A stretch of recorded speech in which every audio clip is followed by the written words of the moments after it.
Tired of skyrocketing electricity bill of your home, factory or commercial space? Switch to solar power with AB Solar Power System. Cut your electricity bill up to 100%. Book a free consultation by our experts team. AB Solar Power Systems. Zero your electricity bill by powering a cleaner tomorrow. Telangana బీజేపీకి రామచంద్రరావు అధ్యక్షుడు అయ్యాడు అన్న కన్నా ఈటల రాజేందర్ కాలేదు అన్న correct political description. ఎందుకంటే రాజకీయ expectation political circles media circles కూడా దాదాపు కంక్లూజన్కి వచ్చారు. ఈటల రాజేందరే పార్టీ రాష్ట్ర అధ్యక్షుడు కాబోతున్నాడు అని. ఇతర నాయకులను ఒప్పించడానికి ఇంత ఆలస్యమైంది, లేకపోతే ఎప్పుడో ప్రకటించేవారని కూడా సిద్ధాంతీకరణ జరిగింది. కానీ అల్టిమేట్గా బీజేపీ హైకమాండ్ ఈటల రాజేందర్ను కాదని రామచంద్రరావును ఎంపిక చేసింది. సో ఈటల రాజేందర్ ఎందుకు అవుతాడు అనే వాదనకు కూడా చాలా ఆర్గ్యుమెంట్స్ వచ్చాయి. ఆయన బీసీ ముఖ్యమంత్రి చేస్తామని బీజేపీ చెప్పింది కనుక బీసీ నాయకుడే అవుతాడు. ముదిరాజ్ కమ్యూనిటీ పొలిటికల్గా ప్రాపర్ రిప్రజెంటేషన్ కాంగ్రెస్లో బీఆర్ఎస్లో లేదు కనుక ఈటల రాజేందర్ అవుతాడు. ఇతర పార్టీల నాయకుల్ని ఆకర్షించగలడు. అలాగే ఆ పాలనా అనుభవం ఉన్నటువంటి నాయకుడు. బీజేపీలో ఇప్పుడున్న రాష్ట్ర నాయకులతో పోలిస్తే పొలిటికల్ స్టేచర్ ఉన్నాడు. తెలంగాణ ఉద్యమ నేపథ్యంతో పాటు బీఆర్ఎస్లో ఆల్మోస్ట్ నెంబర్ 2గా వ్యవహరించారు. సో అఫీషియల్గా సో ఈ ఫ్యాక్టర్స్ అన్నీ ఈటల రాజేందరే అవుతాడు. అన్నిటికీ మించి ఆయన అమిత్ షా గట్టిగా ఈటల రాజేందర్నే కోరుకుంటున్నాడు అని. వాస్తవంగా బండి సంజయ్ని మార్చినప్పుడు కూడా ఈటల రాజేందర్ అవుతాడు అని అనుకున్నారు. కానీ ఈటల రాజేందర్ కాలేదు, కిషన్ రెడ్డి అయ్యాడు. కానీ బండి సంజయ్ని మార్చడంలో కూడా ఈటల రాజేందర్ కీలక పాత్ర పోషించాడు. సో ఇన్ని రకాల సానుకూల అంశాలు ఉన్నా కూడా ఎందుకు ఈటల రాజేందర్ కాలేదు? అందులో కేసీఆర్పై తిరుగుబాటు చేసి ప్రతిష్టాత్మకమైన ఎన్నికలు హుజురాబాద్లో బీజేపీకి గెలుపు తీసుకొచ్చి దుబాకలో విజయం తర్వాత బీజేపీలో ఒక వాతావరణాన్ని క్రియేట్ చేసింది కూడా ఈటల రాజేందర్. సో ఇవన్నీ కూడా రాజేందర్ అవుతాడు అన్న దానికి ఒక పాజిటివ్ అంశం. అందులో ఇతర పార్టీ నుంచి వచ్చిన వారిని బీజేపీ అకామిడేట్ చేస్తుందన్న మెసేజ్ పంపవచ్చు. సో అస్సాంలో హేమంత్ బిశ్వా శర్మ, కర్ణాటకలో బసవరాజ బొమ్మాయిలను చూశాం. ఇవన్నీ రాజేందర్ అవుతాడు అనుకున్న దానికి అనుకూలమైన పాయింట్స్గా చెప్పబడ్డాయి. ఇవన్నీ కూడా వాస్తవంగా రామచంద్రరావుకు ఈ అనుకూల పాయింట్స్, ఇలాంటి స్ట్రాంగ్ అనుకూల పాయింట్స్ లేవు.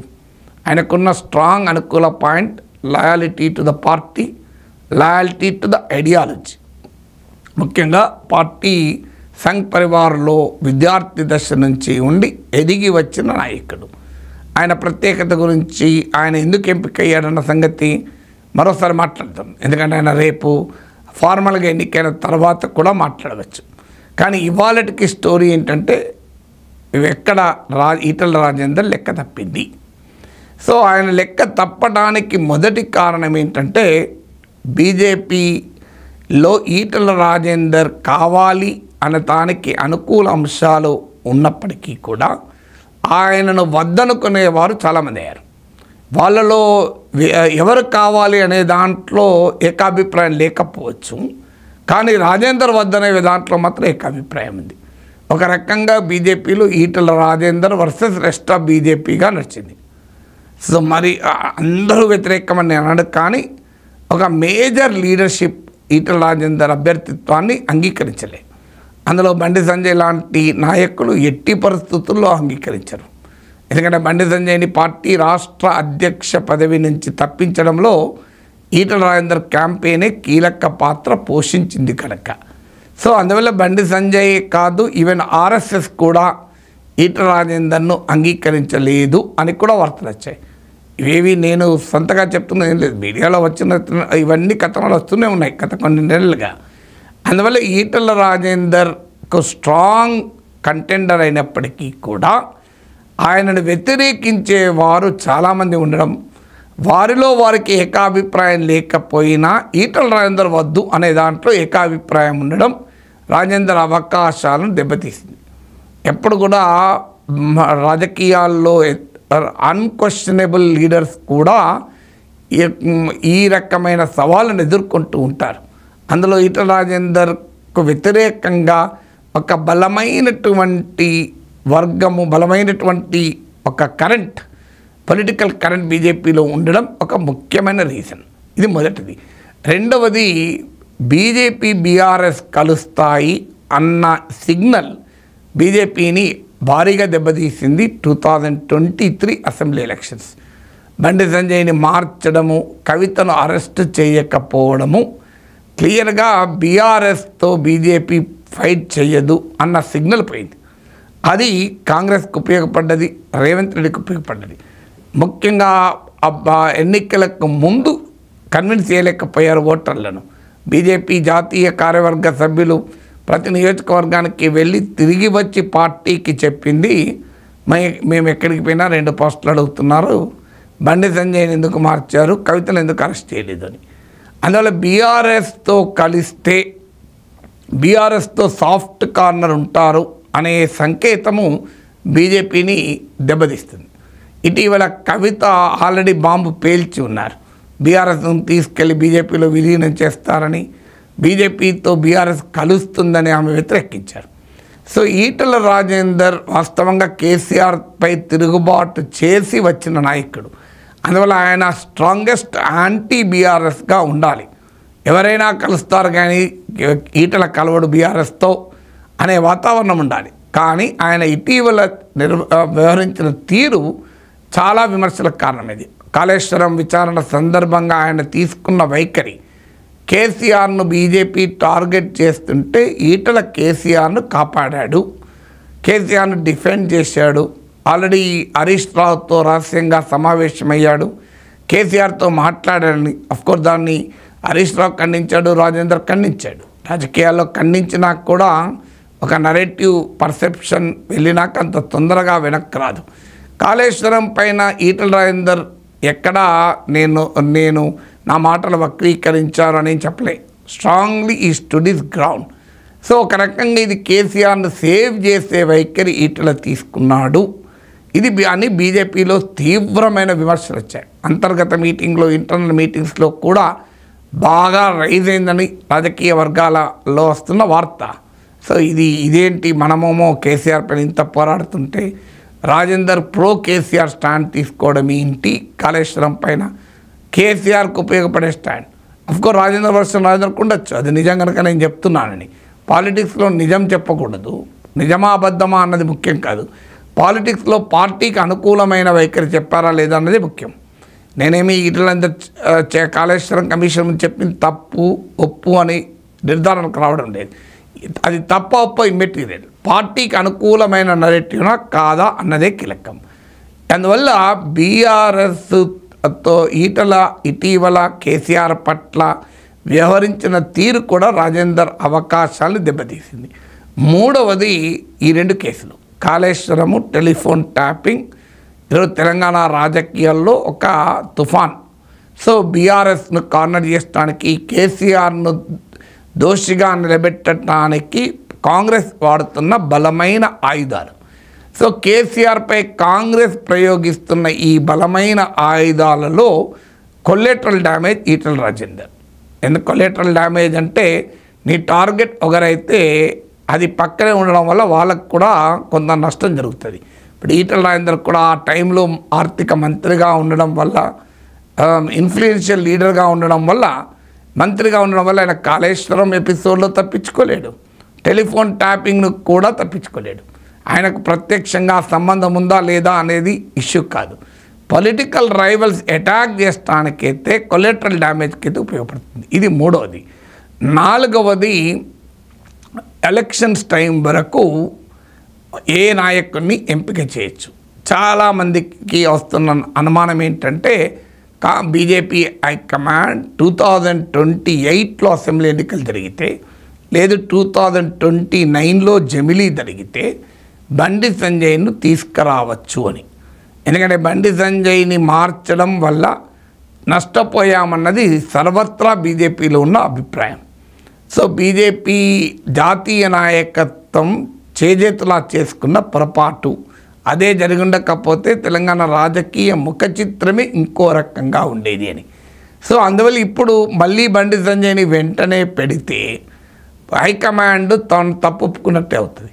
సో తప్పు తమదని తెలిసిన మోడీ అమిత్ షా స్థాయి నాయకత్వం దాన్ని అంగీకరించడానికి సిద్ధపడరు. అప్పుడు హైకమాండ్ కూడా వల్నరబుల్ అవుతుంది. సో అందువల్ల బండి సంజయ్ని ఇప్పటికిప్పుడు పెట్టలేరు. రేపు ఎలక్షన్స్ ముందు బండి సంజయ్ని మళ్ళీ తీసుకురావాలన్నా ఈటల రాజేందర్ చాయిస్ కాకూడదు ఇప్పుడు. ఎందుకంటే ఒక్కసారి ఈటల రాజేందర్ను పార్టీ అధ్యక్షుని చేసి 3 ఏళ్ల పాటు ఆయనే అధ్యక్ష పదవిలో ఉండేటప్పుడు ఇక ఎలక్షన్స్కు కొద్ది నెలల టైమే ఉంటుంది. కొద్ది నెలల ముందు బలమైన బీసీ నేత వ్యక్తిగతంగా పలుకబడి ఉన్న ఈటల రాజేందర్ను మార్చి మరో నాయకుడిని పెడితే వ్యక్తిగతంగా సామాజిక నేపథ్యం రీత్యా కూడా పార్టీకి ఛాలెంజ్ అవుతుంది. అందువల్ల మార్చడం కష్టమవుతుంది. అందువల్ల రామచంద్రరావు విషయంలో ఈ సమస్య రాదు. రామచంద్రరావును ఎలక్షన్ల వరకు కంటిన్యూ చేసినా సమస్య రాదు. సీఎం ఫేస్ అని ఎవరిని ప్రకటించకుండా ఎవరిని ప్రొజెక్ట్ చేయకుండా పార్టీగానే ఎన్నికలకు పోయి రామచంద్రరావును నెక్స్ట్ అసెంబ్లీ ఎలక్షన్ల వరకు కొనసాగించిన సమస్య రాదు.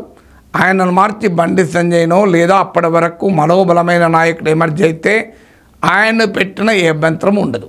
ఈ కంఫర్ట్ అనేది హైకమాండ్కు ఉంటుంది రామచంద్రరావును అధ్యక్ష చేయడం వల్ల. కానీ ఈటల రాజేందర్ను అధ్యక్షం చేయడం వల్ల ఆ కంఫర్ట్ ఉండదు. ఇక 5వది రామచంద్రరావు అధ్యక్షుడు కావడం వల్ల ఒక అడ్వాంటేజ్ ఏంటంటే ఎవరు అతన్ని తమకు థ్రెట్గా భావించరు. ఈటల రాజేందర్ భావించడు, బండి సంజయ్ భావించడు, ఇంకా ఎవరు కూడా భావించరు. కిషన్ రెడ్డి భావించడు, లక్ష్మణ్ భావించరు, డీకే అరుణ భావించరు. Ramachandra Rao is not a threat to anybody. అప్పుడు ఏమవుతుందంటే అందరూ కూడా పార్టీ విజయానికి పనిచేస్తారు. కానీ ఒక్కసారి ఈటల రాజేందర్ అధ్యక్షుడిగా పార్టీ ఉన్నప్పుడు ఈటల రాజేందర్ సక్సెస్ అయితే మన పొలిటికల్ ఫ్యూచర్ ఛాలెంజ్లో పడుతుంది అని చాలామంది నాయకులకు ఉండే అవకాశం ఉంది. అందువల్ల ఈ పరిస్థితుల్లో గ్రూప్ రైవలరీ తారస్థాయికి తెలంగాణ బీజేపీలో ఉన్న సమయంలో ఈ రామచంద్రరావు పాత కొత్తల మధ్య కలయిక చేయగలుగుతాడు. సో అటు న్యూ లీడర్షిప్కు రామచంద్రరావు థ్రెట్ కాదు, అటు ఓల్డ్ లీడర్షిప్కు థ్రెట్ కాదు. అది ఈటల రాజేందర్కి అయితే ఖచ్చితంగా మిగతా నాయకులకు ఇక ఛాన్స్ లేదంటే ఈటల రాజేందర్ నాయకత్వంలోనే బీజేపీ అసెంబ్లీ ఎన్నికలకు వెళ్తుంది. బీజేపీ సీఎం ఫేస్ రాజేందరే అవుతాడు కనుక మిగతా వాళ్ళు సీఎంకి కుర్చీ అయితే ఖాళీ ఉండదు. ఇక బీజేపీలో ఇంకేదన్నా కుర్చీ చూసుకోవాల్సిందే తప్ప. సో ఇది సహజంగానే బీజేపీలో మిగతా నాయకుల కోఆపరేషన్ ఎఫెక్ట్ అవుతుంది. ఎందుకంటే వాళ్ళు ఎట్టి పరిస్థితుల్లో అంగీకరించే ప్రసక్తి లేదు. ఎందుకంటే రాజకీయాల్లో పొలిటికల్ సర్వైవల్ కోసం ఏదైనా చేస్తారు పాలిటిక్స్లో, అది చాలా బలమైనది. ఇక 6వది ఎన్నికలు ఇప్పుడు దగ్గరలో లేవు. ఎన్నికలు దగ్గరలో లేనప్పుడు ఇప్పుడు పార్టీ అధ్యక్షుడి సామాజిక నేపథ్యం ఏంటి, పార్టీ అధ్యక్షుడు చాలా అగ్రెసివ్గా ముందుకెళ్తాడా, ఇవన్నీ ఇంపార్టెంట్ కాదు. సో ఇది peace time operation, war time operation కాదు. వార్ టైం ఆపరేషన్లోనే బండి సంజయ్ని మార్చి బీజేపీ నష్టపోయింది. ఇప్పుడు పీస్ టైం ఆపరేషన్లో పార్టీ ఇప్పుడు అయ్యే అధ్యక్షుడికి యుద్ధ కేకలు కాదు, వార్ క్రై కాదు ఇప్పుడు కావాల్సింది చతురంగ బలాలను సమీకరించడం కాదు. ఇప్పుడు కావాల్సింది భవిష్యత్ పోరాటానికి పార్టీ నిర్మాణాన్ని తర్పిదివ్వడం, ఆర్గనైజేషనల్ ప్రిపేర్నెస్ అంటారు. అది ఈటల రాజేందర్తో సాధ్యం కాదు. ఎందుకంటే ఆయనకు బీజేపీ ఆర్గనైజేషనల్ నేపథ్యం లేదు. రామచంద్రరావు కోమో ఆ ఆర్గనైజేషనల్ నేపథ్యం ఉంది.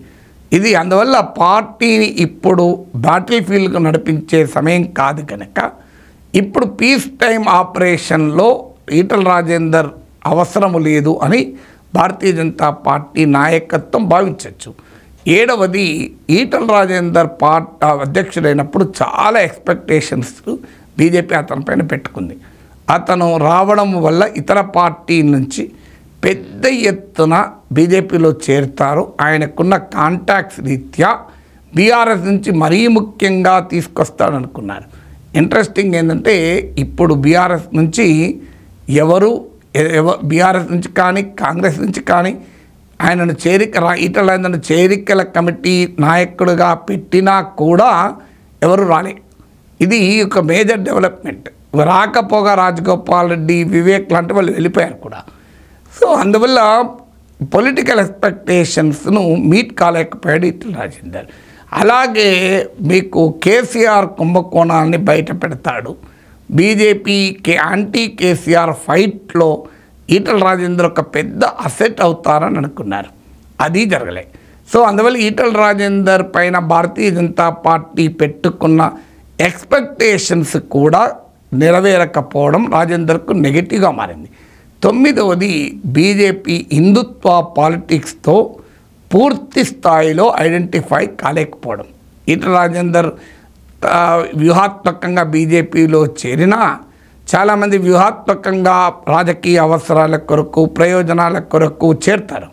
చేరిన తర్వాత ఒరిజినల్ హిందుత్వవాదుల కన్నా కూడా తమను మించిన హిందుత్వవాదులు లేదు అని వాళ్ళ సరళి ఉంటుంది, ధోరణి ఉంటుంది. ఇప్పుడు అస్సాంలో హేమంత్ బిశ్వా శర్మ నుంచి తెలంగాణలో రఘునందన్ రావు వరకు తమ హిందుత్వ మూలాలు లేవు అన్నదాన్ని వాళ్ళు కాన్షియస్గా ఉంటూ ఆ గ్యాప్ను ఫిలప్ చేసే ప్రయత్నం చేస్తారు. ఈటెల రాజేందర్ ఆ పని చేయలేదు. So is honest to his own beliefs.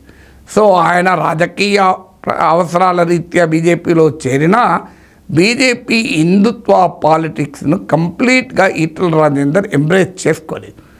Non Hindutva ideas తెలంగాణలో బీజేపీకి ఉండే నాన్ హిందుత్వ ఫేస్గానే ఉండిపోయాడు.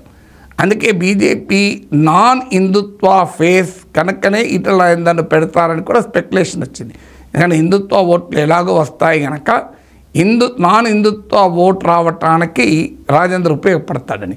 సో కానీ బీజేపీలో హిందుత్వ పాలిటిక్స్తో టోటల్ ఐడెంటిఫికేషన్ కూడా ఆ పార్టీ క్యాడర్తో ఇన్స్పైర్ చేయాలన్నా, ఆ పార్టీ ఓటర్లను అట్రాక్ట్ చేయాలన్నా కూడా కీలకం. 10వది ఈటెల రాజేందర్కి ఇప్పుడు పార్టీ నుంచి వెళ్ళి ఆయన పార్టీలో ఉండక తప్పనిసరి పరిస్థితి. రాజాసింగ్ బయటికి వెళ్ళాడు. ఈటెల రాజేందర్ కాంగ్రెస్లో చేరలేడు. ఎందుకంటే కాంగ్రెస్ పార్టీలో చేరితే 100 మందిలో 100లో 101 అవుతాడు. బీఆర్ఎస్లో అంత సులభంగా వెనక్కు పోలేడు.